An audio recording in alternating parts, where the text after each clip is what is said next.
കുറേ മുന്നേ ഷൂട്ട് ചെയ്ത വീഡിയോ ആണ് കേട്ടോ. നമ്മുടെ ഹോസ്പിറ്റലിൽ ആയിരുന്ന ടൈമിലായിരുന്നു. അപ്പോൾ അങ്ങനെ ലാസ്റ്റ് ഡിസ്ചാർജ് ചെയ്യണ ദിവസമാണ് ഞാൻ ഈ വീഡിയോ ഷൂട്ട് ചെയ്യണത്. അങ്ങനെ ഡിസ്ചാർജ് ഒക്കെ ആയി ഒരുപാട് ലീവായിട്ടുണ്ട് കോളേജിലിട്ട്. കാരണം ആരും ഉണ്ടായിരുന്നില്ല ഹോസ്പിറ്റലിൽ നിൽക്കാനായിട്ട്. അപ്പോൾ ഞാൻ തന്നെ ലീവ് എടുക്കേണ്ടി വന്നു. അപ്പോൾ അന്നേരം ഞാൻ കോളേജിൽ പോകാൻ നിൽക്കുകയാണ്. എൻ്റെ 2 വീട് പോയിട്ടുണ്ട്. എൻ്റെ ട്രെയിൻ മിസ്സായതുകൊണ്ട് തന്നെ, കാരണം ട്രെയിൻ ഇനി നമ്മൾ നോക്കിയിരുന്നാൽ ലേറ്റ് ആവുന്നുള്ളതുകൊണ്ട് ഞാൻ ബസ്സിലാണ് പോകുന്നത്. അപ്പോൾ അങ്ങനെ അവിടെ നിന്ന് വേറൊരു ബസ് കൂടെ കയറാറുണ്ട്. അപ്പോൾ ആ ബസ് നോക്കി നമ്മൾ നിൽക്കുകയാണ്. അതിനിടയിൽ ഞാനിങ്ങനെ എൻ്റെ ജോലിനൊക്കെ നോക്കിക്കൊണ്ടിരിക്കുക, ജോലിന് പോയോ എന്നൊക്കെ. കാരണം ഫുള്ള് പുറത്തുനിന്നായിരുന്നു ഹോസ്പിറ്റലായ ടൈമിലൊക്കെ ഫുഡൊക്കെ ഉണ്ടായിരുന്നു കേട്ടോ.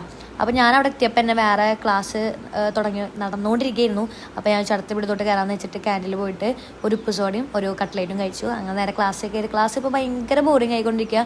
കാരണം ഈ മാസം കൂടെ ഉള്ളൂ, അത് കഴിഞ്ഞ് വെക്കേഷൻ ആയാലോ എന്ന് ആലോചിച്ചിട്ടാണോ എന്ന് എനിക്കറിയില്ല. എനിക്ക് ഭയങ്കര ബോറിംഗ് ആയി തുടങ്ങി. അങ്ങനെ പിന്നെ ഹോസ്റ്റലിലെത്തി. എനിക്കൊരു വീഡിയോ ഷൂട്ട് ചെയ്യാനുണ്ടായിരുന്നു കൊളാബിൻ്റെ. അങ്ങനെ ആ വീഡിയോ ഒക്കെ ഷൂട്ട് ചെയ്ത് കഴിഞ്ഞ് നമ്മളൊരു സ്കിൻ കെയർ ഒക്കെ സ്റ്റാർട്ട് ചെയ്തല്ല, നമ്മൾ സ്കിൻ കെയർ ഒക്കെ ചെയ്ത് നേരത്തെ തന്നെ എടുക്കാമെന്ന് വെച്ചിട്ട്. കാരണം ഭയങ്കര ക്ഷീണം ഉണ്ടായിരുന്നു. നമ്മൾ ബസ്സിൽ വന്നുകൊണ്ട്, ട്രെയിനാണെങ്കിൽ അത്ര പ്രശ്നമില്ലായിരുന്നു, പക്ഷേ ബസ്സിൽ വന്നുകൊണ്ട് നല്ല ഇതിൽ ക്ഷീണമൊക്കെ ഉണ്ടായിരുന്നു കേട്ടോ. അപ്പോൾ ഓക്കെ, ബൈ.